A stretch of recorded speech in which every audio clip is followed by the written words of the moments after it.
Hi, everyone. Welcome to our webinar on taxes for self-employed arts workers. It's great to have you here with us today. My name is Scott Bellis. I am the current council president of Canadian Actors Equity Association. It's great to see everybody joining in today. We're very happy to be back with another member information session. These sessions were very popular last year, and it's great to be doing them again in 2022.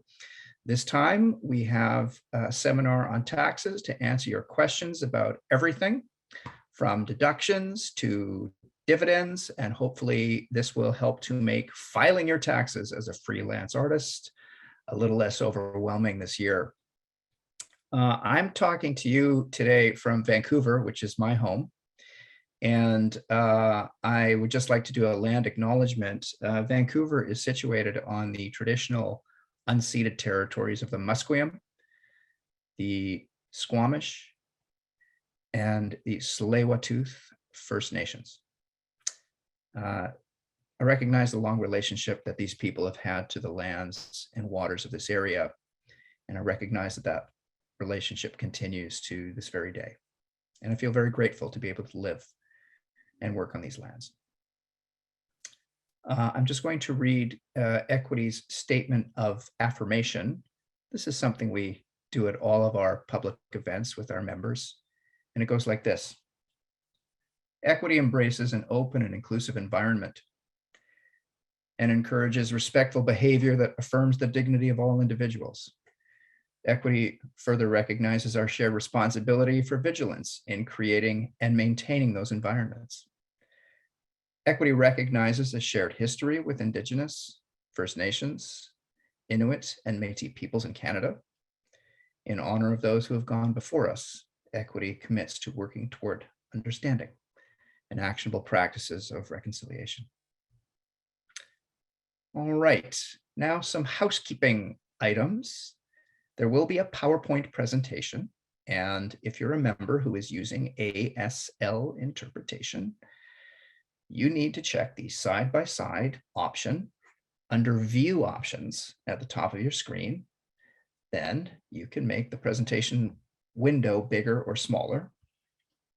If you are having issues, please send a private chat to the Equity host. As per our usual practice, this webinar is being recorded and will be made available to members on our website. There will be a Q&A forum following the presentation. If you have a question for our guests, you are encouraged to use the raise hand option to ask your question live, or you could write it in the Q&A section, not in the chat. Please use the Q&A section. Okay, I think that's everything. Now I'd like to introduce our guest, Kelly Ross. Kelly is the managing director.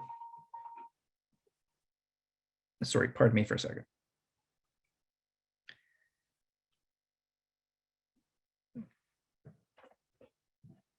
Kelly is the managing director at Ross Professional Corporation, CPA, a firm specializing in tax services for professionals working in the arts and entertainment sector. Kelly has more than 15 years of experience in accounting and taxation, having worked in multinational CPA firms and companies within various industries in Canada. She holds an Honours Bachelor of Commerce degree and is a member of CPA Canada as a legacy CGA. I will now hand it over to you, Kelly. Thank you so much for being with us today. Thank you for having me. It's a pleasure to be here. Will you be sharing the presentation, or am I a co-host in here and I can load it? Yes, Kelly, please go ahead. Wonderful.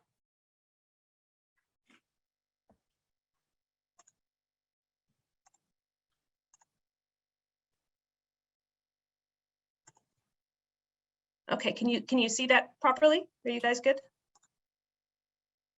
Yes, thank you. Okay, wonderful.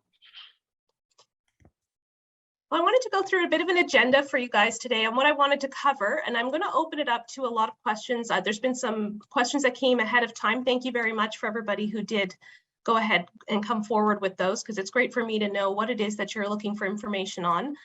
So what I'm going to do is go through the different agenda items that I have here. I will pause after each one of these topics. So if there's any specific questions related to each one of those topics, we can go through those from the ones I had ahead of time, and then we can open it up to any of the Q&A ones as well. And then also at the end of the presentation, we can talk about any other topics that didn't get addressed throughout. Because I know there are a few other things that don't quite fit into any one of these topics, but we will cover those. So I will just ask you to hold on to those questions till the end, if I may. So let's first talk about employment versus self-employment and how the different things are treated. So the biggest thing for me to explain this to people is an employee, somebody who would normally work for a company. This could be even some of your typical professions that are in the picture, the first picture here, like your doctors, your lawyers, people who go to the office every single day. It could be actors as well who are being employed and are actually being issued a T4 at the end of the year, versus your self-employed, which are people who work for themselves and they only work on contract basis for other companies. So the biggest distinction between these two is how your taxes are being withheld or remitted and how you are paying the government. So really breaking down those two different aspects, as well as what things you can deduct, if anything at all. As an employee, you're going to be very restricted as far as that goes, as opposed to being self-employed in what you can deduct. So the first thing that's really important to understand is the difference between the risk and profit and loss that can happen between being employed and versus self-employed. When you're an employee, you really have no risk. The only risk you have is potentially there not being a business anymore for you to be working for, or the specific show that maybe you're working on is going to be canceled. So you've got that sort of risk that's going to be there for sure, most definitely. But you don't bear the risk of whether or not that show at the end of the day is going to make any money, if anybody's going to actually watch it at the time. So maybe for future series in that whole aspect of things, or for future movies, there's going to be some risk from you actually being able to be employed, but you don't risk losing money as to whether or not that actually happens. Now, when you're self-employed, this is where things are a little bit different, because you run a bit more of the risk on there, because you might not necessarily have a permanent related position there, and it might be very much based on terms that could potentially go away at any certain point in time. In your industry as actors, though, I find that a lot of times, whether you become an employee or self-employed, really isn't your choice. And this is one of those things that's very different for your industry, because it might just be a difference of the way they're going to choose to pay you, as opposed to what it actually means that you're going to be doing. So your contract specifically is still going to be one way or another. There'll still be a contract. It's just a matter of how it is you end up getting paid. Substitution is one of those things between being employed and self-employed. In your field, this is not something that ever comes up, because you as an actor, for example, if you're supposed to be in front of the camera, there's no way that you can send somebody else in your place to do that for you. Whereas in some other jobs that might be out there, you can actually do that. So the biggest difference is the way you're paid, as I was mentioning. So when you're employed and you're an employee, and this is something where if you're one of those people who are not too sure if you are actually considered an employee or self-employed, so this would be for some of the newbies who are not too sure, it's all based on how you're paid and if anything's been withheld at source. So if you are taxed, you're taxed on your paycheck, and the withholdings are going to happen on there. You're going to see on your stub all of those different aspects being taken off related to CPP, to EI, all of your personal income tax. This all happens behind the scenes, gets remitted to the government. You don't have to worry about it. It's done. You file a tax return at the end of the year. And when you file that tax return, you state that these different items were all already deducted from you and withheld, and you claim that as an offset for whatever you would have to pay. Self-employed is different though, because none of these things actually happen. So while maybe you do get a stub or maybe you don't, in relation to maybe an invoice that you would have done, you're actually issuing an invoice that's going to have your name. It's going to have an HST number if you're registered for one, which we'll talk about HST later. It's going to have the description of the services that you have provided and what those fees are related to that you had agreed upon. That would all be based on the contract that you would have signed. Now, all of the taxes related to here are not being withheld from here. If anything, there's just going to be taxes added to it, which is the HST if you're HST registered. It is then your obligation as a self-employed individual to go and remit those taxes to the government. And this will be done when you file your tax return, as well as potentially through installment payments that you're going to have to make if you owe over $3,000 in a year. And that would also be from the income tax side and from the sales tax HST side. So they are two different jurisdictions that you need to make sure you're reporting upon and tracking. When you're an employee, another difference here is that you don't really have to do too much from a bookkeeping standpoint. A lot of that is because you just can't deduct all these extra things that if you were self-employed, you could. So one thing that's really important is to make sure you're tracking things and setting up a system in place of how you're going to do that, whether it be you hire a bookkeeper, whether it be you do it yourself. But if you're doing it yourself, make sure you get yourself in a good regimen. And this could be using a software, an online software like a QuickBooks or a Xero or one of those different aspects, and you're tracking all of these different pieces, or you could be tracking it on an Excel spreadsheet. The key is you've got to be tracking everything and saving all of your receipts, because this is going to save headaches later on when you're not too sure what it is that you're able to deduct versus not deduct, and just being able to track the flow of all of the money. Because it can be very overwhelming if you leave everything towards the end of the year and then you're trying to find things and things aren't matching, and it can become very frustrating. The other aspect too to remember is with respect to receipts, sometimes they can fade and you're not going to be able to read them properly. So scanning receipts is always a really great idea. There's some really great tools out there now.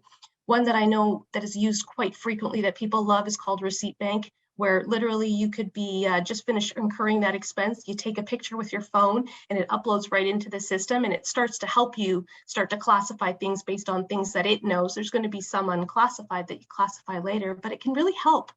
It can really, really help deter you from being frustrated at the end. Really important to know is you're getting issued the T4s from a corporate, from the employer that you're going to have. If you're an employee, they're going to give you a T4. You'll get what's called a T4A. So it's going to have an A at the end if you are self-employed. Sometimes, I'm going to warn you now, some individuals don't always necessarily, or some companies don't always issue those out. They should be. If they're not, you know the amount of income that you're collecting, and you'll just make sure that you're reporting the correct number in there. Your due dates, April 30th is a really important date for both being employed and self-employed. It is the due date for people who are employees who are reporting just T4 income and not self-employed individuals. April 30th is your filing deadline. For self-employed, April 30th is still important because they want you to be making your installment payments towards your tax return by then.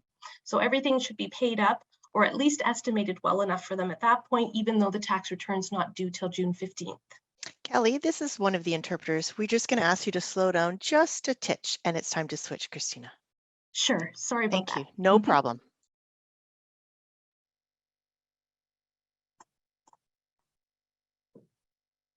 So as a self-employed individual, you will make decisions for your business because you are the business. You yourself are the person. You can work from different locations potentially, but again, you're bound by the contract. Very similar to like an employee would be bound by their contract and their working conditions. So it's very similar from that aspect. Now, when you're self-employed, you do have a lot more flexibility as far as income opportunities go. So potentially through your contracts, they're going to be a little looser as far as what you can and can't do. And what I mean by that is when you're an employee, a lot of times they want to own you. And what I mean is they want you to only work for them, as opposed to working for multiple people at the same time. When you're self-employed, you usually have a lot more flexibility, and you have the ability to have multiple contracts at the same time.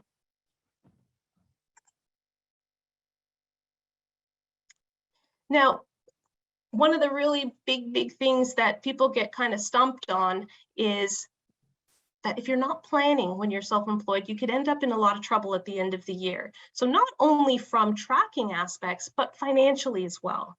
And this is because you are doing all of the remittances yourself later, and you're going to have to put aside that money for that. So it's really important that you realize that when you're taking home a $1,000 check, that full $1,000 is not something you're going to be able to keep. You're going to need to put aside a piece of that to pay your tax bill later. So it's really important to make sure you're tracking that, or even better is open up a second bank account and actually just move the money right out of there so you don't even see it. And it's an account that you only pull from when you're paying your tax bill. And if there's anything left at the end, then you get to take that in for yourself. And maybe that's your vacation money. I know some people do that with some of the money they put aside. It's an extra added bonus, and they can do some fun stuff with that money that they weren't expecting to. So it's just one of those really great habits that you can have to help you from a cash flow perspective, making sure you're putting it aside. And with respect to how much to put aside, I know this is something that comes up a lot, is well, how much should I be doing? Well, the question is, how much are you making? Because depending on how much you are making in any given year, the tax bracket is going to change. It could be anywhere from 20% if you're on the low end to 54% if you're on the high end.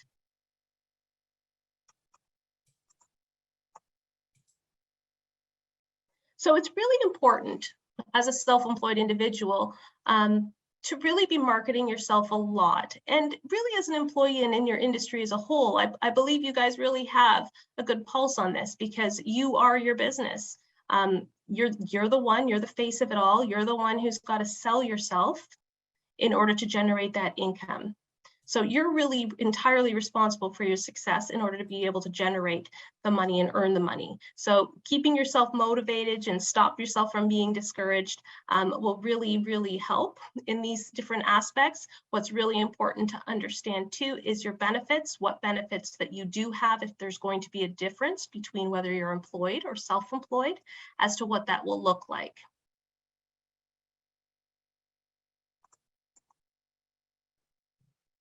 When it comes to what you can actually deduct to help yourself from a tax perspective, to lower that tax bill, there are a multitude of different expenses, and we'll go through those different items. But the first thing to really understand is think of the logic behind it. So while I can sit here and list out a whole different list of different items that are common to your industry, really you need to think about three things, and it's called the 3 R's. Is it receipted? Is it reasonable in nature? And is it related to revenue generation? Because if the answer is yes to all three of these, then the answer is it's going to be deductible, even if it doesn't fit in the box of one of these categories. It really comes down to being able to justify it for you to earn income. So you need to have the proof, which is the receipt. So if CRA comes a knocking on your door, you're ready for that audit if it were ever to happen. We hope that never happens, but just in case. It needs to be reasonable, meaning, is it really reasonable for you to have to incur that expense? And was it reasonable the amount you paid for it? So the reason that that's really important is because they're trying to make sure there's nothing fraudulent happening as far as it being a true actual expense that needed to occur. You paid $100 for something and somebody else off the street would have paid $100 too, as opposed to you paying $1,000 when somebody else is paying $100. Does that make sense? So this is where the reasonability really comes into play, as well as, did you really need to purchase that in order to incur the income that you were able to get?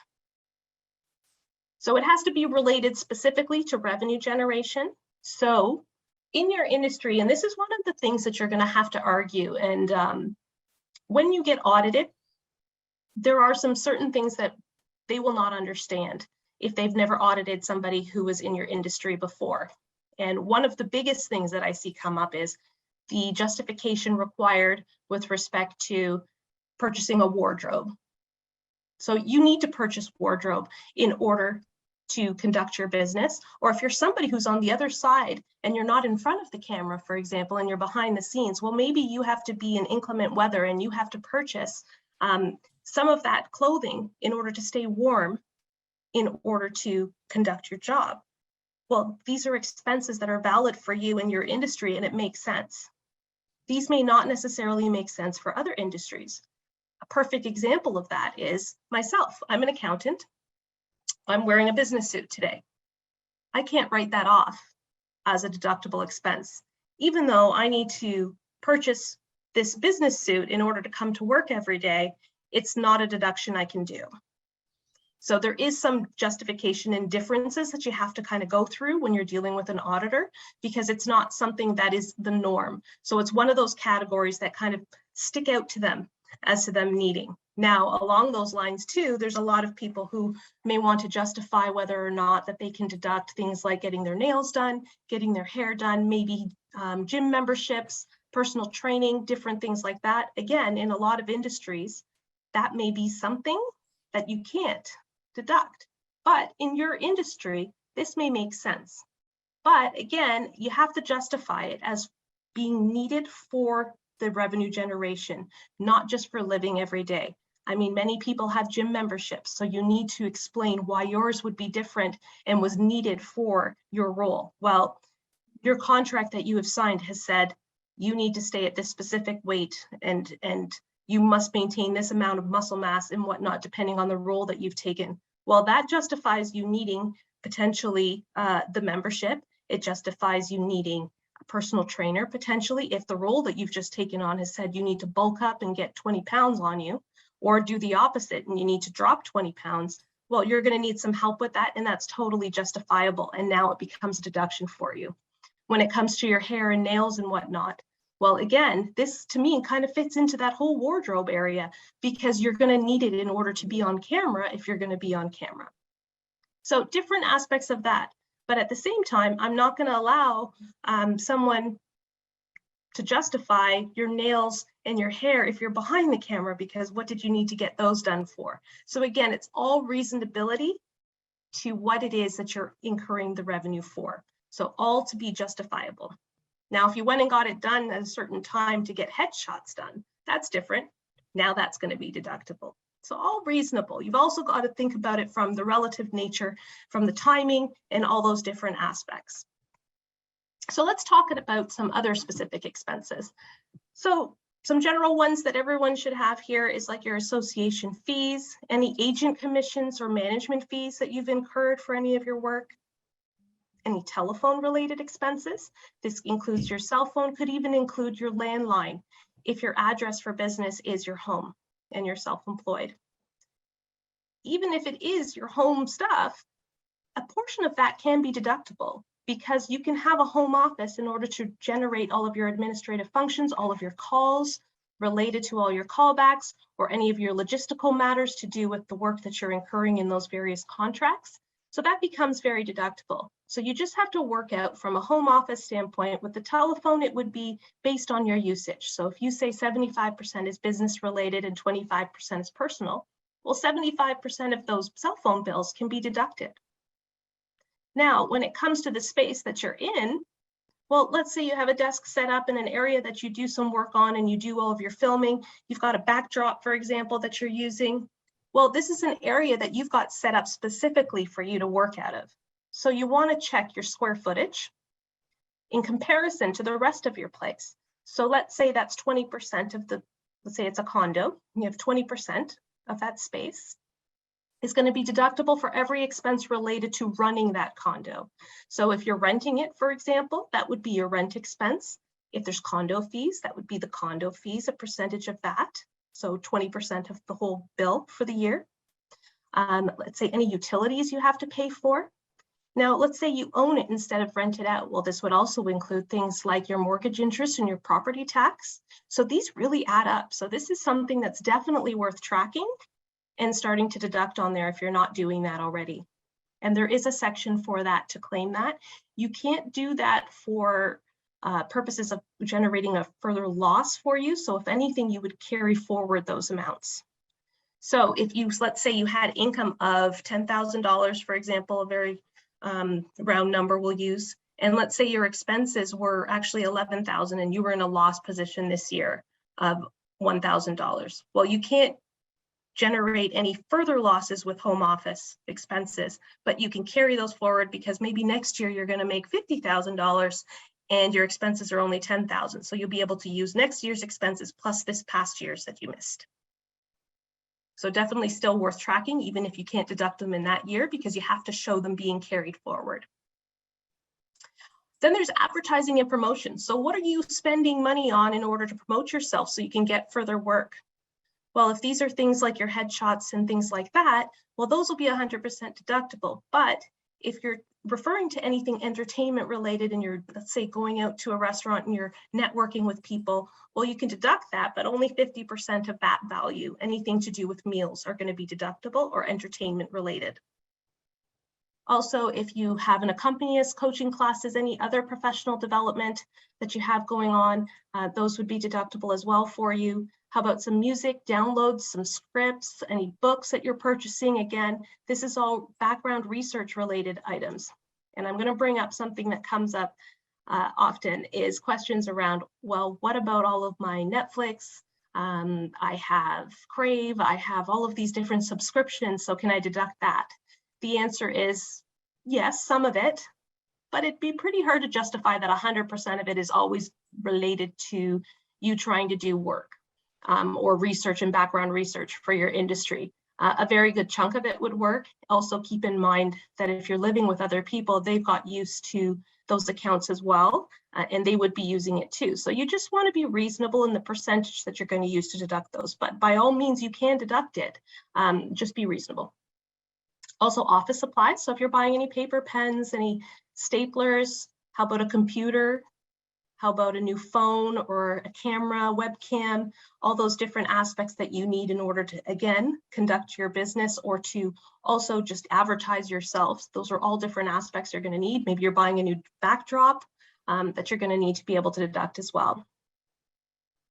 Any other professional publications, maybe you get something mailed to you, a subscription of some sort, or maybe it's a downloadable one that's all online, something that even comes to your email that you pay a subscription for. We talked about the business wardrobe, stage makeup and hair, we talked about that as well. Any accounting and legal expenses, this also includes any software. So if you had a QuickBooks subscription, for example, to do your bookkeeping or that receipt bank like I was talking about, those would be deductible as well.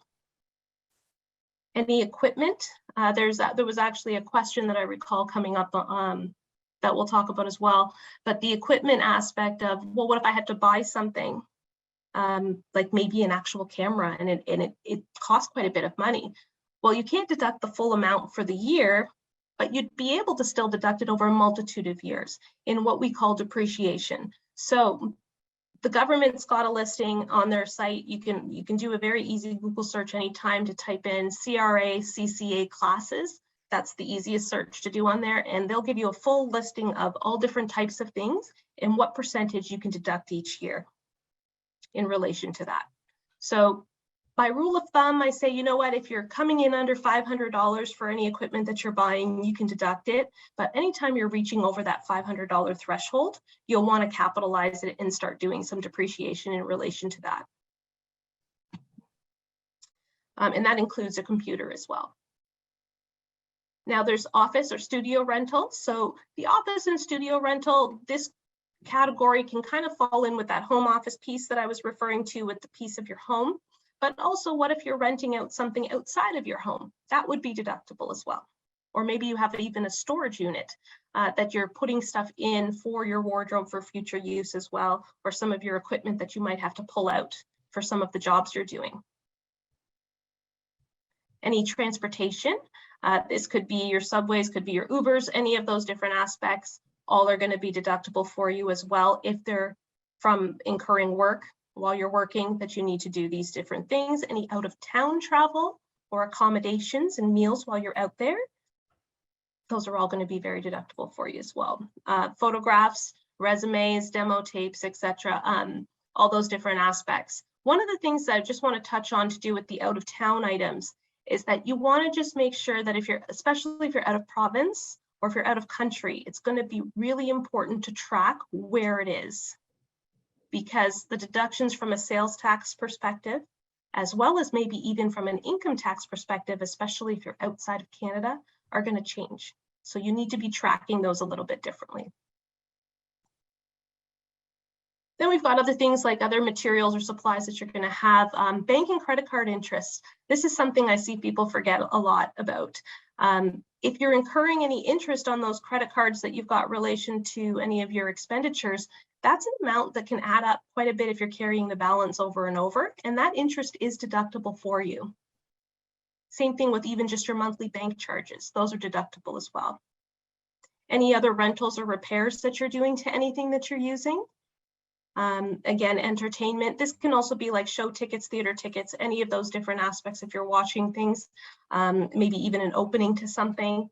again, you're purchasing those tickets, so that's going to be deductible, but it's only at 50% because it's considered entertainment. So just keep that in mind. So what are your filing requirements? Well, April 30th, if you're an employee, as I mentioned before, and your payment would be due April 30th. Same thing from a self-employed perspective with payments, it's April 30th as well, but you don't have to file until June 15th. So you get a little bit of extra time in there for that one. So before I get into the next aspect, I wanted to do some questions around the expenditures that we're doing in here. So there were some pre-questions beforehand. There was one in here for deductions that I had seen that was, am I able to claim gas as a business expense when working in film and TV? And the answer to that is yes, and it's based on a portion. So your vehicle, if you're driving to and from, so just like I had on there listed before to do with local transportation, well, the same thing works with your own vehicle if you have one. So it's not going to be just gas. You actually can do a whole multitude of other things. So there's going to be gas, there's going to be oil changes, any maintenance, maybe you had to do brakes on that vehicle. How about even the vehicle as a whole that you're going to deduct a portion and you're going to write off as you're going to capitalize that and depreciate that as well. But it's all based on mileage. So I really recommend to anybody that you download an app. There's all kinds of apps out there that you can do this. One of the ones I get a lot of reviews from clients about is MileIQ, with respect to being able to track that mileage. Because what it's going to do is every time you get into the vehicle, it's going to sense that you're driving based on the speed that you're moving. It's going to know you're moving around in the car and you're going to swipe right. I think it's right or left, one or the other. One way anyway is personal and one way is business. And then it's going to send you a report at the end of each month, and it's going to tell you this is your amount for business purpose and this is your amount for personal purpose. Then you take that percentage between them, and that's what you're going to deduct against all of your expenses to do with that vehicle. And that portion becomes a deduction for you. It can add up to be quite a bit, quite a significant number. So definitely worth the tracking. I know it sounds like a lot in the beginning, but it's worth it, I promise you. Well, unless it's next door, then it may not be worth it. But if you're driving a fair amount of way, it will be for sure. Some other items on here that were related to this, I believe, as well too. What are the biggest write-off opportunities for most artists, or that they miss? In here, I would say the biggest one is the home office. I noticed this one gets missed a lot, so that's why I was honing in on that quite a bit. So definitely another one that's worth it, much like the auto. They can really, really add up. Another one on here is, can I review business use of home office? Oh, I went through that. So if there's anything further you need clarified on that, please do put it in the Q&A and I'm happy to address that further for you. We did go through deductibles specific to actors, home ownership and property taxes, how to claim. So that's through the home office as well.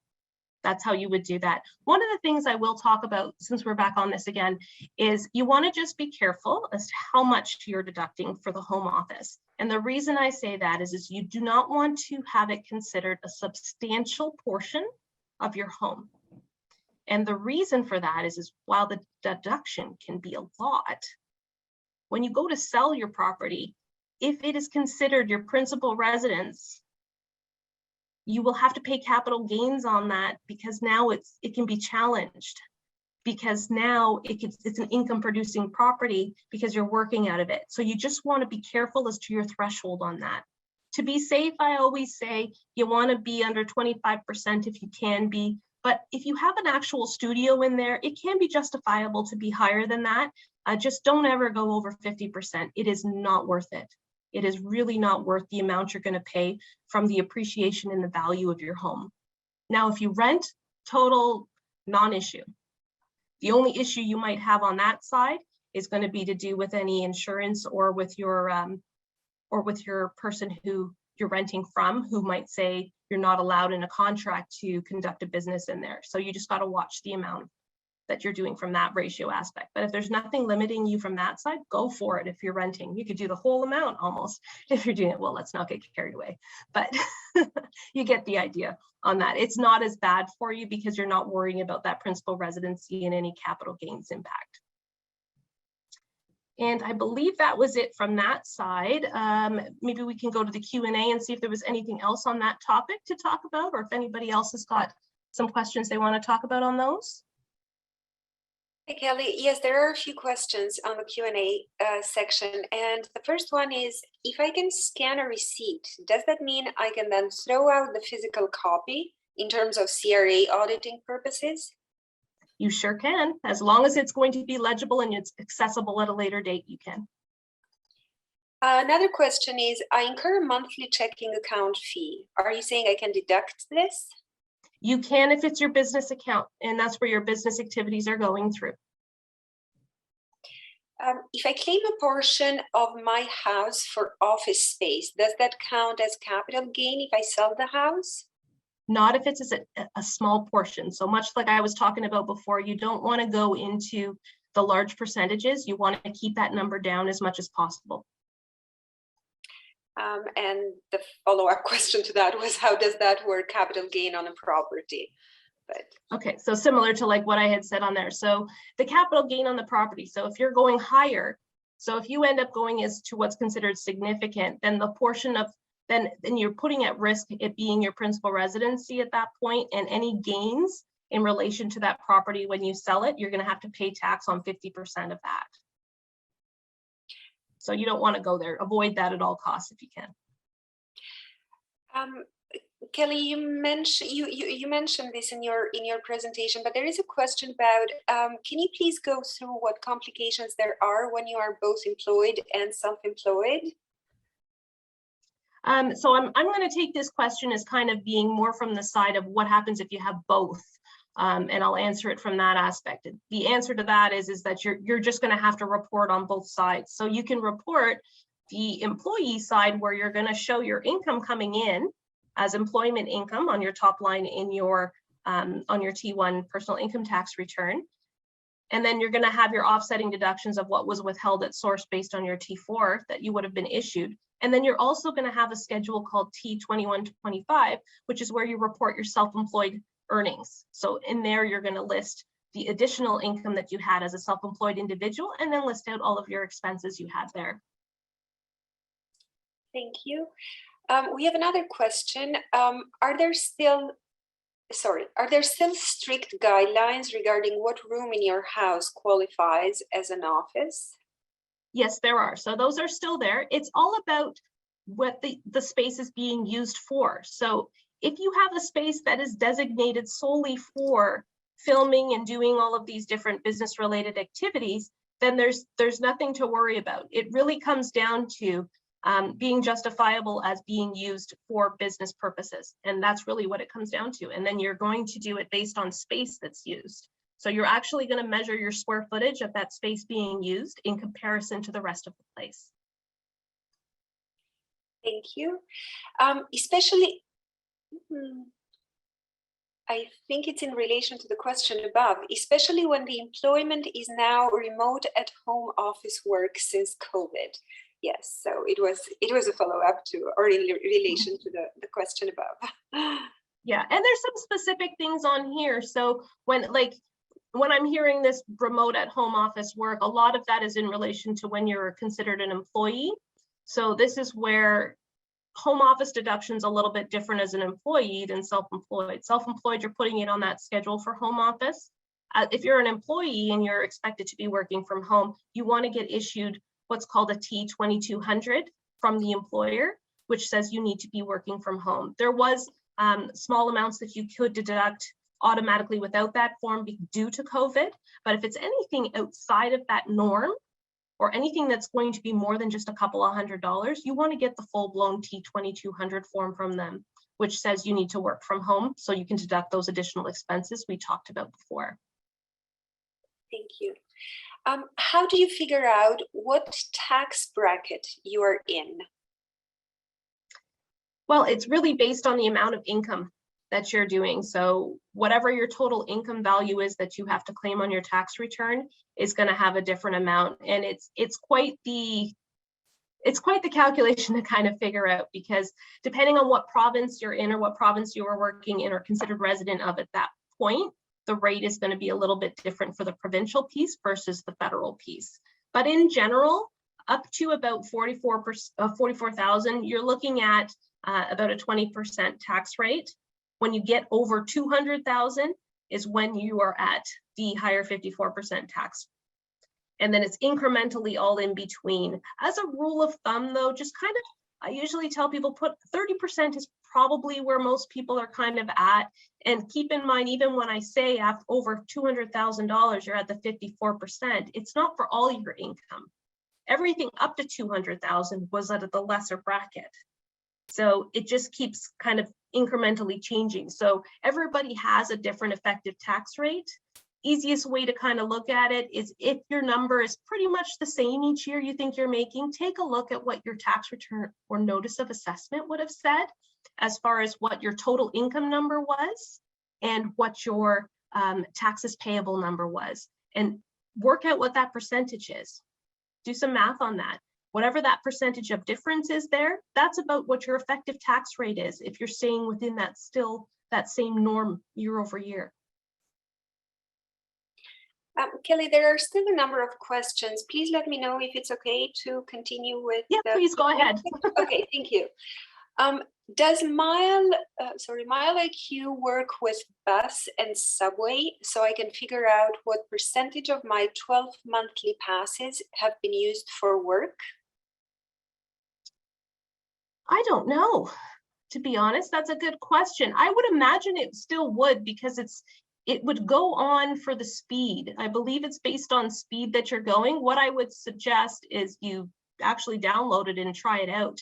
But I would imagine it would, based on speed, if you can get a signal. So that's one other thing to think about, because in the subway, you might not always have a signal. If I'm doing my own taxes, how do I deal with carrying over expenses like home office or equipment over $500? So you're going to be tracking it on there, depending on when you're doing your own taxes, how you're doing it. If you're using a software that you're carrying forward the file year over year, it's most likely going to be tracking that number for you and carrying it over. If not, then if you're not deducting it through there, then you just track the amount that you've got and you keep it aside as a number that you put with all your tax documents for the year ahead. So you know that that amount is there and available for you to use again. Thank you. Are itemized Visa receipts sufficient, or do I need the hard copy of store receipts? You do need the store receipt, and I'll tell you the reason behind that is because they want to see the description of the goods. So for example, you went and purchased something at Walmart. Well, how do they know what you bought at Walmart? That could be your groceries, as opposed to it being an article that you actually needed to generate the income. The next question is, my common law partner is also an actor, and we both use our office space for acting work. It is 20% of our total square footage. Can we both claim 20% of our rent? No, you would split that. So based on the usage between the two of you, you would share that piece. So in total, you're at the 20%. Thank you. I file my taxes on my own. How do I know whether to file 100% or 50% of a deduction? Well, the only time you're doing 50% of the deduction is if it's considered meals or entertainment. So think about it from the aspect of, could this be treated as something I'm going out there to be entertained to do? Like go to a hockey game, or I'm going to go watch a show, or I'm going to a restaurant. One other thing to keep in mind there too is if you're giving gifts and the gift card is in relation to a meals and entertainment related item as well, that's only 50% too. Thank you. If you are an employee and a self-employed individual, you only get separately taxed on the self-employed income, correct? Your employee doesn't bring you up to the higher tax bracket rate, or does it? Well, it can, because it's your total income from all sources. So it's actually not even just employment income, it's other sources of income, even if you sold stock or had other investment types as well. That's what puts you into the different brackets, your total income. Thank you. There was a $400 deduction available because of working from home due to COVID. Does that apply for self-employed? For self-employed, you would go through the mechanism of what I mentioned before with deducting the different pieces for your write-off. Trust me, that number is going to be a lot higher. It's worth the work to do that. Great, thank you. As an individual, do I need an NEQ number to get a GST number? If so, how do I go about doing that? Is there An NEQ number is very much related to Quebec. So if you're in Quebec, yes, you're probably going to need that NEQ number. Now, if you're not in Quebec, you don't need it. Thank you for that. And the follow-up question is there a clear link that could be shared?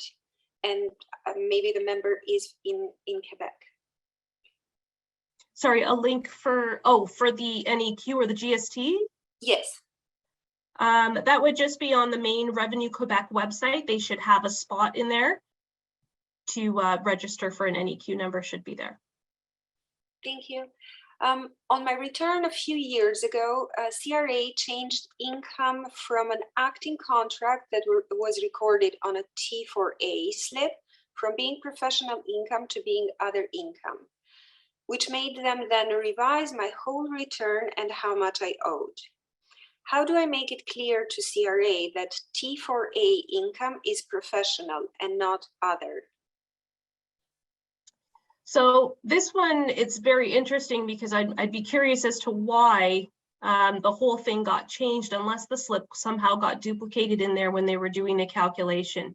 So this might be a funny little off one. I would actually recommend an offline conversation on that one. We can do that really quickly. Happy to have one of my staff, if you want to call the office, just talk you through that, no charge, at 416-588-4474. Thank you. I heard that if you're a woman and are expensing makeup, it's better to expense 50% of it. Would you agree? The percentage really depends, right? So, for example, the 50% could be based on a ratio of, well, I use it 50% of the time personally and 50% for business. So I would say it depends on how much time of the year you're actually engaged in your business activity. So if that is 70% of the time, then a 70% number would make sense as opposed to 50%. Or maybe it was only 20% because you didn't work much that year, then only 20% of it might make sense. So it's about being justifiable. Thank you. We have a member in Quebec who is asking, do you know of any art tax specialists by name in Montreal? In Montreal, by name, I don't. I'm sorry. Thank you, Kelly. If you received a grant in 2021, like from the OAC, but you aren't doing the work until 2022, and you don't have a business GST account, how do you hold off claiming those taxes until the 2022 year so that you actually have expenses or receipts to offer? So it depends on when you really receive it and when you're actually earning it. So when you're getting it in, you should really be claiming that already. I know the timing is not optimal because you're going to have to pay the tax on it initially, but you'll get it back when you file those expenses and offset it against that. So your accounting definitely needs to show the use of those, but your periods that you're reporting for, just remember it's different for tax. That you have to do it based on when you're actually receiving and incurring and using those different funds. So you're gonna show it in one period and potentially show some of those other expenses in a different period. Thank you, Kelly. And we have a member who is offering their experience with the T4 filing issue, and I will put that in the chat for everyone to see. And this concludes our Q&A for now. Okay, great. Let's go on to the next topic.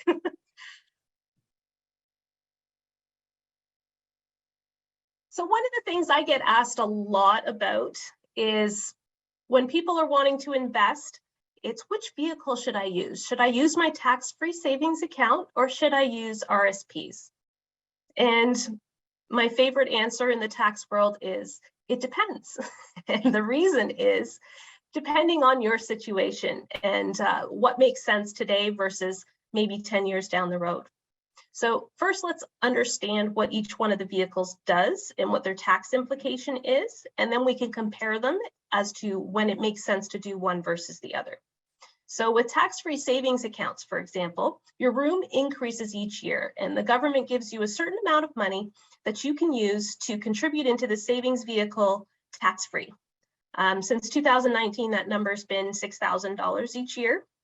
So anything that you were to contribute, so up to the $6,000 would be interest-free.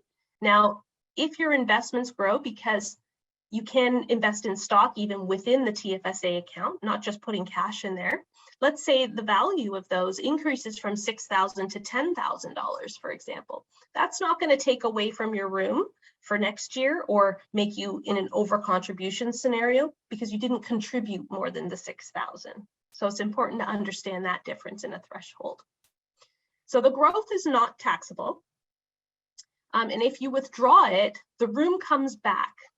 So if you were to have contributed $6,000 in the year, you took out $5,000 because you had a rough month and you wanted to put it back, you could put it back in, just not this year.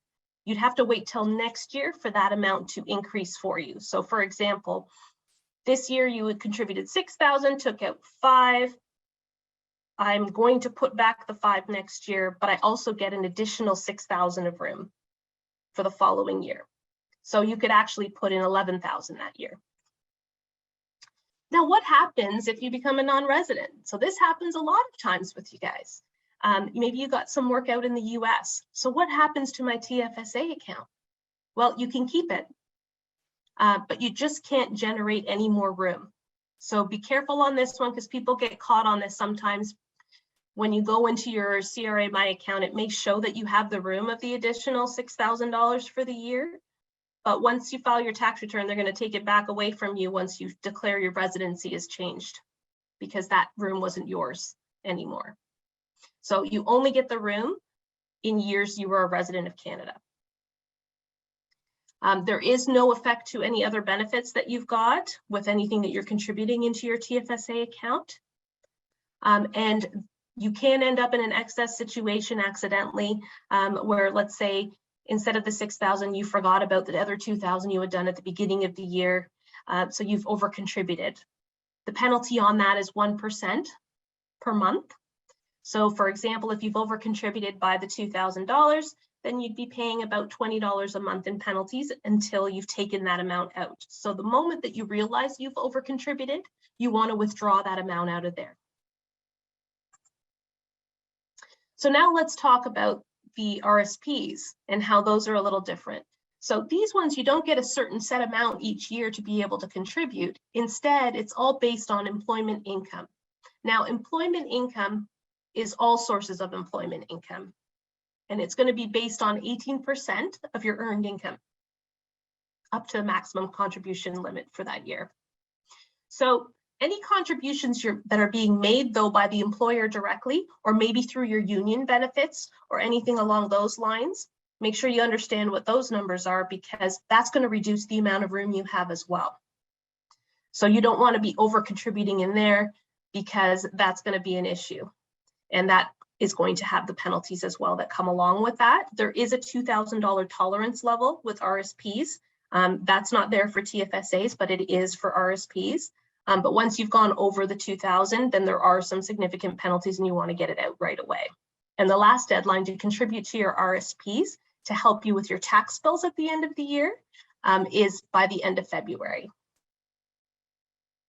So one thing I'm just going to quickly talk about here is with the TFSAs, all we talked about to do with tax that's really important to understand is it's your growth that's not going to be taxed on. So any income that comes out of any of the investing that you're doing in that TFSA account is non-taxable, but it does not give you any benefit on your taxes for that year. So this is where it's very different from RSPs. RSPs are going to actually give you a tax benefit in the year you are contributing. But the offset to that is Any growth that happens in the RSP is going to become taxable when you take that money out later. So once you withdraw that money out of the RSP, you will have to pay tax on it. In fact, the institution is going to withhold 15% of it, which most cases is definitely not enough. And you're going to have additional tax to pay when you file your tax return at the end of the year. One of the great things when it comes to RSPs is when you're going to go buy your first-time home buyer. If you're a first-time home buyer and you're going to use your home buyer's plan, you can withdraw up to $35,000 from RSPs that you would have already had. And you can pay back the withdrawal funds over a 15-year period.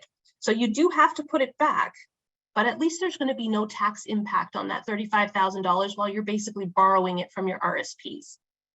And the government will give you a listing of how much you've got to repay in each one of those years. It's usually a pretty flat-lined, whatever amount you took out divided by the 15 years for you to have as your minimum payment to repay.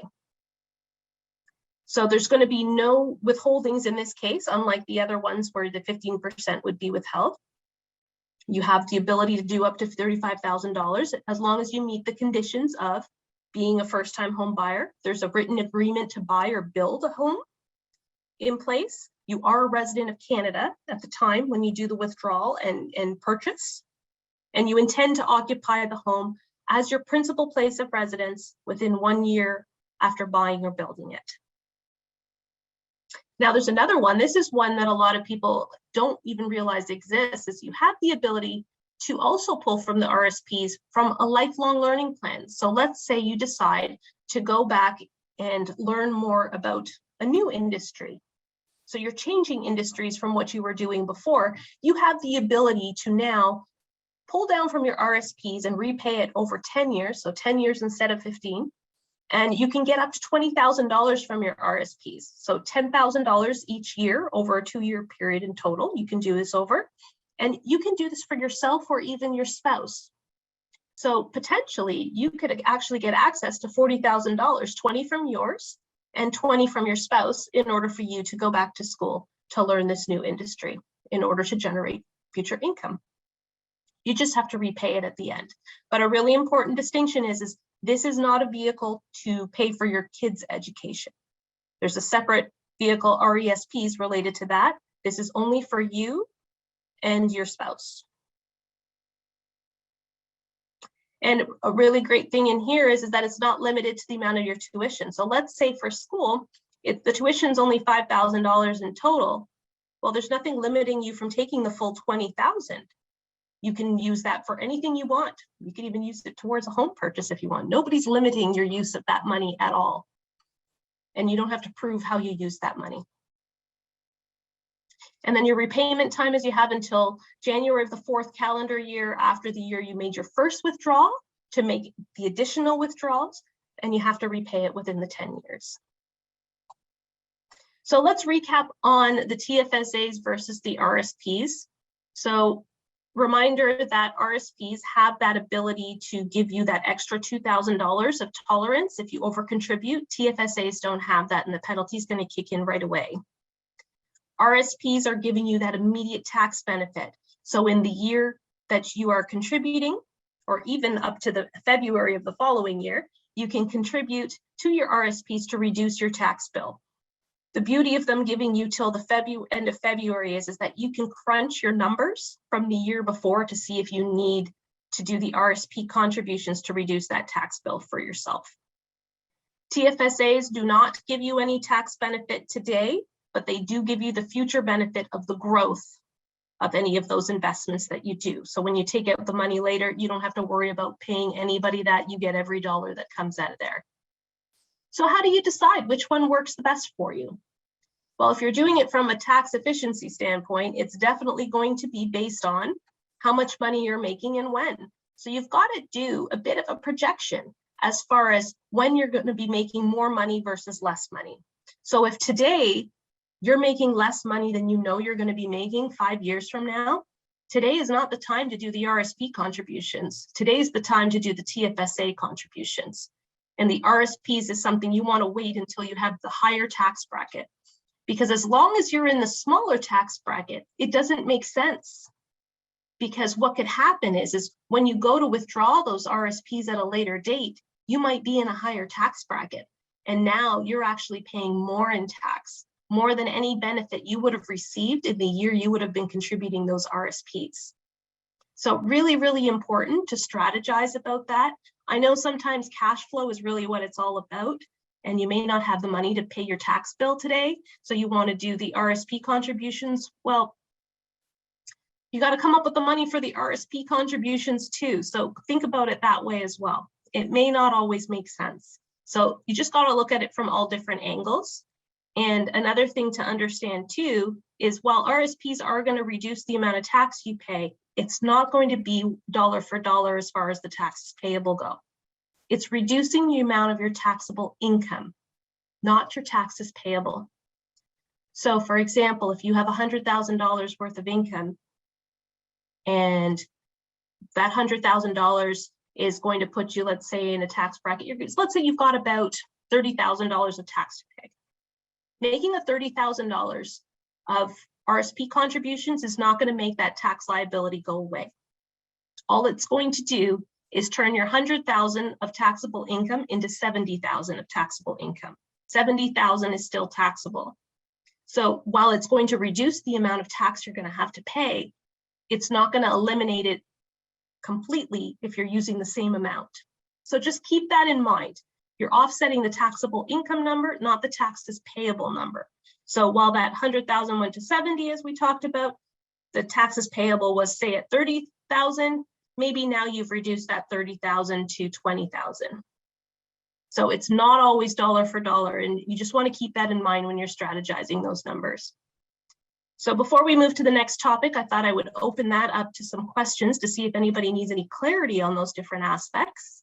I know there was one question ahead of time with respect to RSPs, and it says, how do you calculate how much RSP you can use before affecting your taxation level? I believe that kind of comes into play with what I was talking about with the tax brackets and how much it offsets. It's the taxable income number. If you need something further clarified on that, please do throw that in the Q&A, and I'm happy to clarify that for you. Is there anything else in the Q&As that we can chat about on this topic? There are a few questions, Kelly. The first one is, I've been saving 15% of each paycheck for tax purposes. I've been putting this into my TFSAs and withdrawing it once a year to pay my tax bill. Should I continue doing this, or should I be putting my tax money in a different type of account? Well, this is a great vehicle to use if you don't have any additional funds that you want to be saving into the TFSA. So I would say if you have above and beyond that additional money that you want to be able to put into a TFSA and you're using up all of your room already, then that might not be the best thing to do, because you want to use it as a savings account if you can and leave it there as long as possible.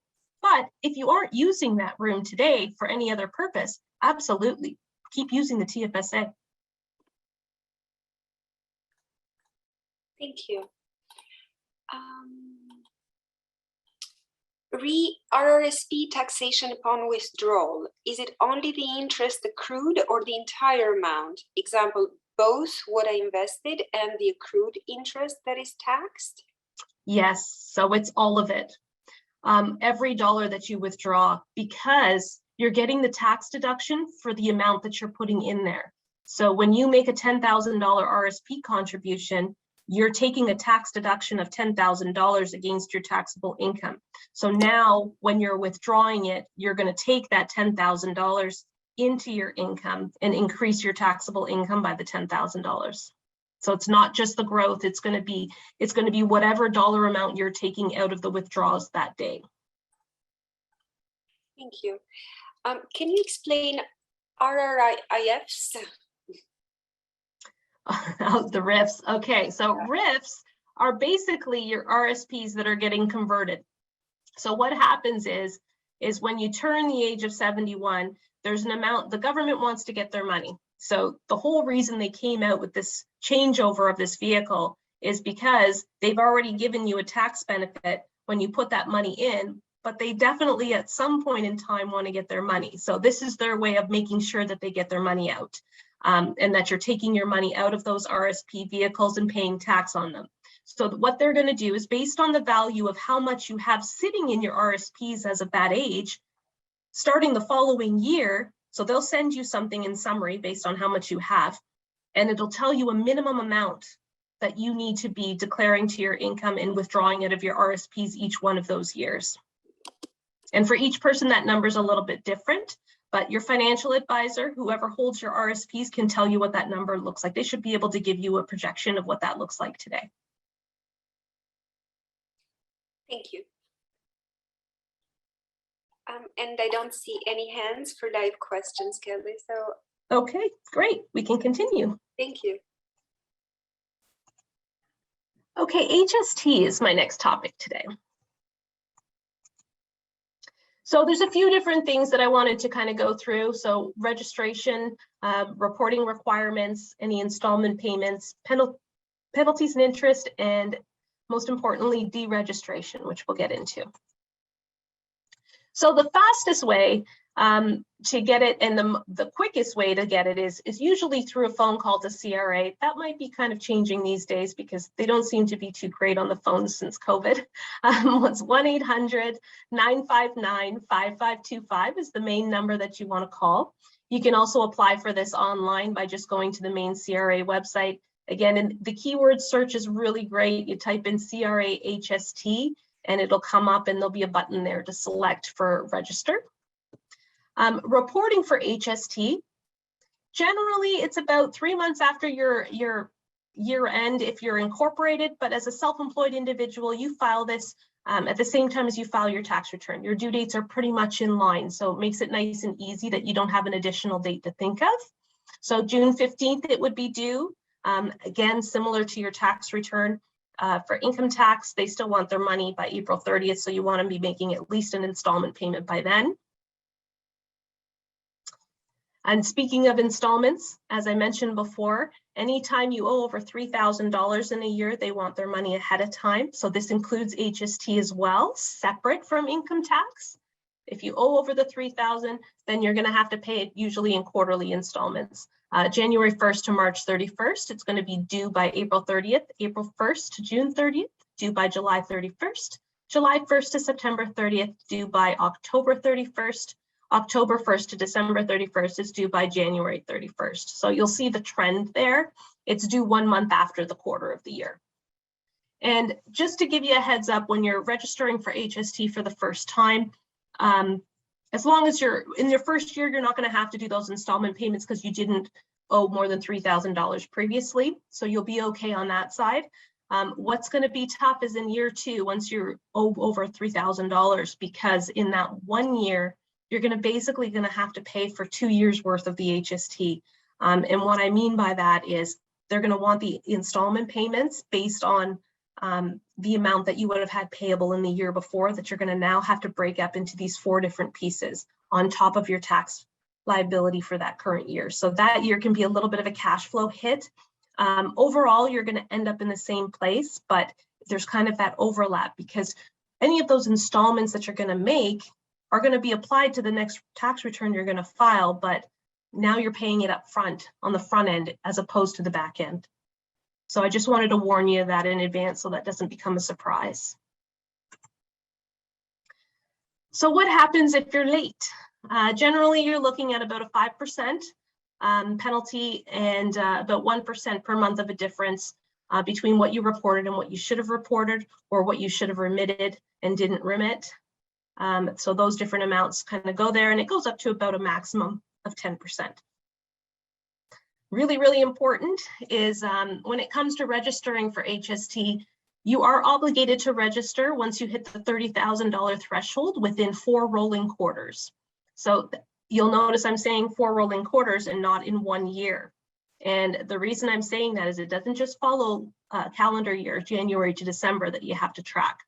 So if you have reached the 30,000 between June and May of the following year, that's within the 4 rolling quarters. So if you've hit 30,000 during that time frame, even though it straddles 2 different years, you are required to register for HST. Don't panic though. If you're within that quarter and you go over the 30,000 and you're like, oh my goodness, I should have actually been starting to charge HST and it's not even the end of the month yet, don't worry, don't panic. Take a deep breath, you're okay. Your obligation is for the next period that you must register for. So as long as you register before the beginning of the next month, you're okay. But what is really important is when you realize that your income is going to be reducing a lot and you're no longer going to be making $30,000 anymore, it's going to be really important to deregister, because if you don't want to register, if you don't want to charge HST anymore, and you don't want the headache of having to report HST anymore, then make sure you deregister right away. Because as long as that HST number is open, even if you only make $1,000, you're required to charge HST. So get it closed right away once you don't want to use it anymore.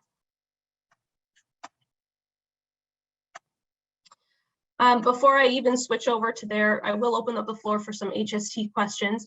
But what's really important to understand is when you're collecting the HST, so this is going to be on every one of your invoices, you're going to be charging 13% if you're in Ontario. Different provinces, that number will change a little bit based on the provincial piece.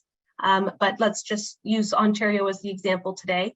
And you're going to charge the 13% on your invoice. Now, any HST you are paying for any of your expenses throughout the year, anything that you've paid HST on those receipts, you want to track, and you're going to offset that against the HST you've collected. So just because you've collected $13,000 in HST on $100,000 of income doesn't mean you are going to have to remit that $13,000 to the government at the end of the year. Maybe your expenses were a total of $50,000 and there was HST on all of that. So now you paid out $6,500 in HST, so you only have to give the government $6,500 of that. So it's a bit of an extra added bonus on that, but be careful. HST is not on every expense you do incur because not everybody charges HST. So it's really important when you're tracking that you're tracking it appropriately based on what's on the receipt. So coming back to even a question I had seen about if visas are going to be good enough for receipts, they're not necessarily going to be good enough because they're not going to be able to see the HST amount. And that is something the HST auditors always look for. So from an income tax perspective, you can sometimes get away with using maybe a visa receipt here and there for the occasional one in an audit. On an HST audit side, you'll never get away with that. So I'm going to go to the questions that came in ahead of time to see what I can answer there. I know there was a few on this one. There's a question here. I would be interested in some information on how you report income from different provinces in regard to GST, HST. So first of all, it depends on whether or not they're harmonized or not. So HST relates to when you're reporting to the government, to the federal jurisdiction, and they're going to divvy it out from there as far as to the provinces, the pieces that belong to the provinces. You do one filing that goes to them directly because they're harmonized. There are some provinces where the harmonization is not there and you have to file a separate provincial return that's going to go to the province themselves. Now, your rate of HST is going to be different, again, depending on which province you're in. So in Ontario, it's 13% because 5% is related to the federal and 7% is related to, and the other amount is related to the PST portion before they were harmonized. So you have the provincial piece and you have the federal piece. So you want to be very, very careful that when you're working in different provinces, you understand whether or not they're considered a harmonized province and you need to be reporting just under the one, or if you need to be doing it during multiple provinces, because it is different and there is different reporting requirements depending on where you are. And it also depends on where it's being processed. So sometimes, for example, you might be doing work in one province, but the company you're working for is in a different province. So you want to be careful that you're getting the right province and you're talking to the person that you're engaged with as far as which province this is going to be registered under to make sure the clarity is there. I see a next question of how to file HST. Is it better to do quarterly or quick pay once a year? So my suggestion to this is, well, first of all, you might be required to do quarterly based on your requirements from CRA. They might have sent you a letter saying you need to be a quarterly remitter or you need to do installment payments, and you need to do that at a minimum. Now, there's nothing stopping you from making payments towards HST throughout the year as you have the cash flow, if you're worried you're going to spend it if you don't get rid of it. So that is always an option. You can always give them more money. They're going to take it. They're not going to stop you from that different aspect. Then there's another one on here. I collect HST. Do I count that as part of my income when I file my taxes? So no, you don't. So that's a great question. So what you're going to be doing is on your T2125 on your personal income tax return, you're going to include the amounts without HST. All of your expenses that you're going to be deducting on there, you're going to be deducting them without HST because those portions are all going to be claimed on the HST return themselves. Otherwise, you'd be including the incorrect amounts. So the reporting gets separated. Now, if you're not HST registered, you're going to report differently. Your income's not going to have HST in it, so that number is going to look the same. But your expenses, if you paid HST, you're now going to include them on the income tax return with the full value of the HST amount in there because you don't have a place to offset that somewhere else. So hopefully that was pretty clear. Does anybody else have any other HST related questions that I can answer? There are no questions at this time, Kelly. Okay, great. Thank you. So the next topic I want to talk about is audits. So what do you do when the auditor comes a knocking on your door? Well, firstly, I'm going to tell you, don't panic, stay calm. It's not as bad as you think it is unless you're not prepared. So my job is to help you be prepared before that comes. So it's a very easy in and out kind of an audit. The idea is you want to be working with them, not against them, because if there's any hostility in there, they're not going to want to work with you. They can be reasonable people, very reasonable people. They are just like you and me. They don't want to come and be bad and have to cause hardship to you. They really don't. But if you put them in a situation where their back's up against a wall, they're going to have no choice but to do that. And I'm going to tell you the answer you get out of one auditor versus another auditor is not going to always be the same.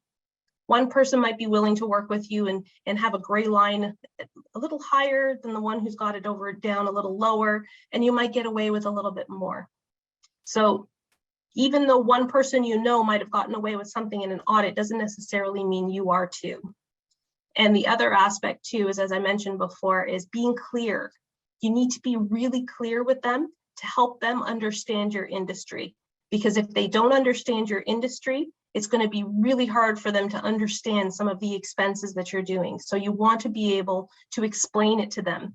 And just because they start to disallow an expense doesn't mean you can't be firm with them to explain why that expense should be in there.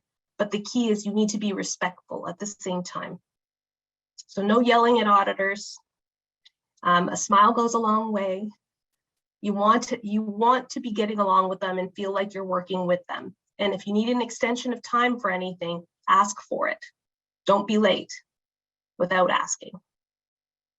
And then if you set a new timeline, make sure you meet it, because that's really important. The other aspect too is you want to make it as easy as possible. So if they're asking you for documentation, you don't want to just provide them a mess of documents.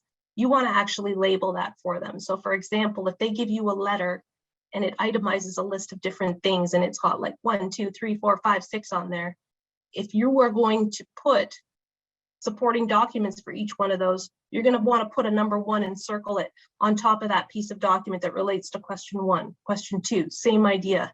And you want to put it in synchronously. Because again, you're making their life easier. Trust me, they want to be in and out of there as fast as they can too.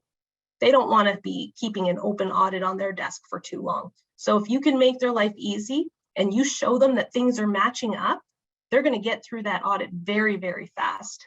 It's when they don't match up that then you have problems and you need to start to be able to explain things. So keeping your records is really important, and making sure you'd be able to follow them a couple of years down the road from now, because the audits don't usually come right away. There are things called the processing reviews that they do a lot of these days. I'm seeing more and more of them through the last 2 years over COVID because the government is looking for money. And what they're doing in those letters is they're just doing spot checks. And the reason they do these spot checks is because it's not like the good old days where everything was done paper-wise and you used to send in a copy of all your receipts with your return when you filed it, and they would check them all then. Now it's the honor system. You're filing electronically and all those receipts aren't going with it.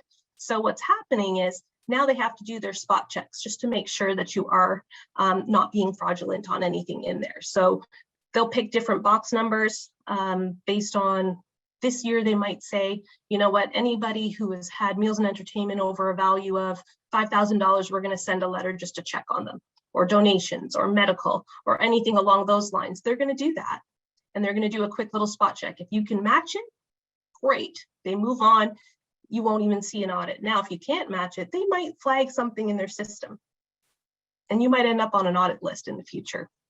So this is where it's important to make sure you're responding to those letters and you're responding accurately and giving the proper documentation and matching for them. So this is where tying things out and labeling them so it's really easy for them to see one number matches the other is really important. So how do you ensure that everything is successful? Well, you follow some of the stuff I just mentioned to you. A couple of things to recap on here. Just make sure it's all nice and easy to follow. You want to make sure you're meeting those deadlines that are set. And if you ask for an extension, you want to meet the new one. If you can't meet the deadline, make sure you call them before it expires so you can talk it through and see if you can get more time. You want to communicate as smartly as possible. And part of that is you don't need to tell them too much. Tell them what they need to hear in order to get to the answer you want them to get to. So if they ask you specifically for a receipt that ties out to a certain number, give them the receipt. Don't hold it back because you're just going to aggravate them. But at the same time, if they've asked you for a receipt for one of 10 items, but you know you had, or they asked you for the top 10, don't send them 20. Send them just the 10. You don't need to give them more information than they need to see. And again, be firm and aggressive in your negotiations, but always be respectful when you're doing it. Okay, really important. Don't want to pay taxes? Well, easy, you just got to stop making money. So one of the things that I say a lot is the fact that you have a tax bill to pay when you file your taxes is actually a good thing. Because if you didn't have any taxes to pay, I would be a little worried because it means you're not having, you're not making money and you're not having good years. Yes, we can do tax planning to reduce those tax bills for sure, but you definitely have to pay taxes at some point in time if you're having those large revenue generation years. And that's a good problem to have. So don't lose sight of that.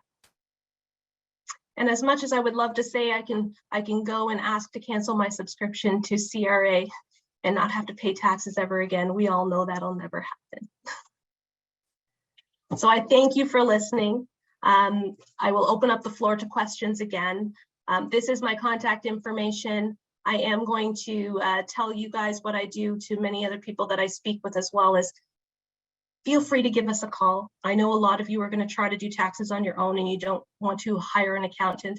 I'm okay with you giving one of my tax preparers a call. You're not going to be able to get me, but you can speak to one of them. If you have a quick question because you get hung up on something, please do call us at 416-588-4474 or email us at taxinfo@rosspc.ca. You can also check out our website at rosspc.ca. And also I recommend that you follow our Facebook and Instagram pages. We do try to put topics on there that we think are very relevant for people that you want to know. Any new things that we hear about that we think you'd want to know, we'll put there. We'll put links on different topics of where to get additional information, as well as topics that maybe aren't new, but they're ones that keep coming up in discussions we're having. So we'll post some further information on that for people as well. So thank you for listening, and we'll open up the floor for any last questions. That's great. Thank you so much, Kelly, for all of that information. The big discovery for me today was percentages, splitting percentages for things that you claim in your home if you happen to have a partner who works in the same industry. I don't think my wife and I have ever done that, and it seems like it could be a good tip. So thank you for that. There is a question in the Q&A here, and it goes like this. I reside and work in Ontario. and I also work in Quebec, Revenue Quebec agent tells me I must file tax returns for Quebec on top of the returns I already filed for Ontario, as I'm self-employed. Is this true? It is.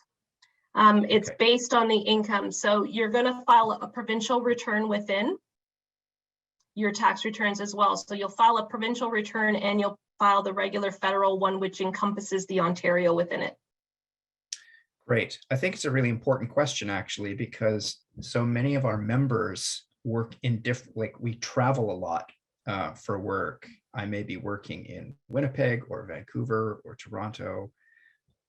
So that one is particularly, that's a particularly helpful answer. Yeah, and Quebec is a funny one too. So it's they always like to make things a lot more complicated than Ontario. Ontario, we're pretty simple here. So for those of you who are still with us, if you have questions, you can put them in the Q&A, or you can simply use your raise hand function, which is found at the bottom of the screen. And we can take questions for a few minutes here. There's another one that's popped up in the Q&A. If I have a self-employment income from a job, but did not receive a T4A for it, how do I report this? You would just claim it on your T2125 as self-employment income that you're going to include in there. It doesn't have to be from a T4A. So would you like use a pay stub or a check stub that you received from the Yeah, it would. employer? Well, it should be based on invoices that you've submitted or based on any of the cleared checks that you would be able to see from the income flow that's coming in. So you would track it on your bank statement. I do recommend, if you don't already, have a separate bank account just for business transactions. So you can actually see the inflow of all of the income that's coming in to make sure you've captured all of it. Because that's in an audit what they're going to do. They're going to ask for the bank statements to track all of the inflows that are coming. And this is one of the reasons I suggest that you have a separate bank account for business versus personal, because you don't need them questioning every single deposit you're putting in your personal bank account. You may have received a gift from your parents as a Christmas gift for $1,000, and CRA is going to want to challenge you on that and say that was income. Gotcha. Anything else from any of our attendees? It looks like we have covered all the questions that are in the group. There's one that's just popped into the chat there from Jefferson. I own foreign vacation property that I rent out through Airbnb. Do I need to pay tax in both countries? So the answer is yes, but you're not double taxed. Okay, so this is what's really important to understand. So in the US or whatever country you're going to be declaring that income in, because you have to declare the income from that country in that country. And then they're going to tax you on it. And whatever tax you have to pay there, you can use as a deduction on your Canadian tax return. So in Canada, you have to report, if you're a resident of Canada in a year, you have to report on your worldwide income. But any tax you pay in any other jurisdiction, you can then take the offset of, so you don't pay additional tax. But I will tell you right now, you're probably going to pay more in Canada because our tax rate is higher usually than most countries. So you'll probably have incremental tax. It'll feel like you're paying double tax, but you're really not. You're just paying the higher tax rate. Gotcha. Okay. Last call for questions from the attendees. If there's anything more you'd like to get Kelly to tackle for you, now's your chance. In that case, since nothing's popping up, I'll just wait a second here in case somebody's madly typing. Oh, there is a question here in the Q&A. Can you explain more about foreign ownership?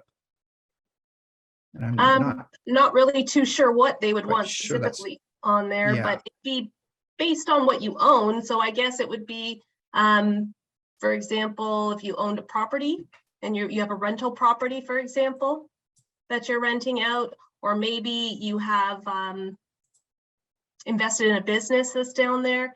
think of your source. Oh, property, it says on there. So yeah, if it's a property, so if your property is investing, you're getting income out of that property and it's an income producing property, you do have to claim that here in Canada, even though it's outside of Canada, because you have to report on your worldwide income that's coming in. Now, if that property is just sitting there and there's no income coming out of it, and it's actually just your other vacation home, that's different. You're not having to report anything on that because there's no income coming through. It's just an asset that you own.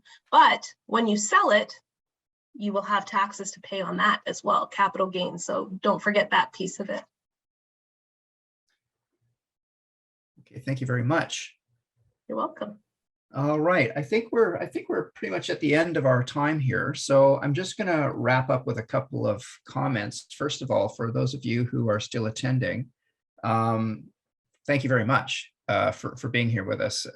It's a great pleasure for us to put on these member education sessions. They've been a great success for us, especially over COVID when we have not been able to be together in the same room.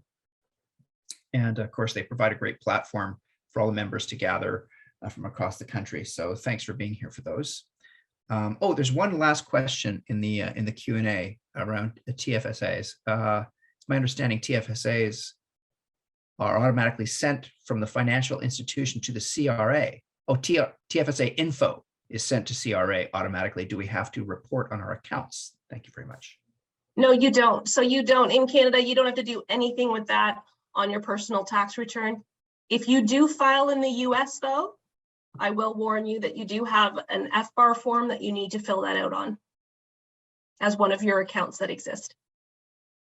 If any of you attending have other questions about your particular tax situation, we're encouraging you to reach out to a tax professional like Kelly. In relation to this, we have a new member advantage program that was just launched very recently. You may have seen the email that came through our Equiflash service about our member advantage program, which is set up with Union Savings.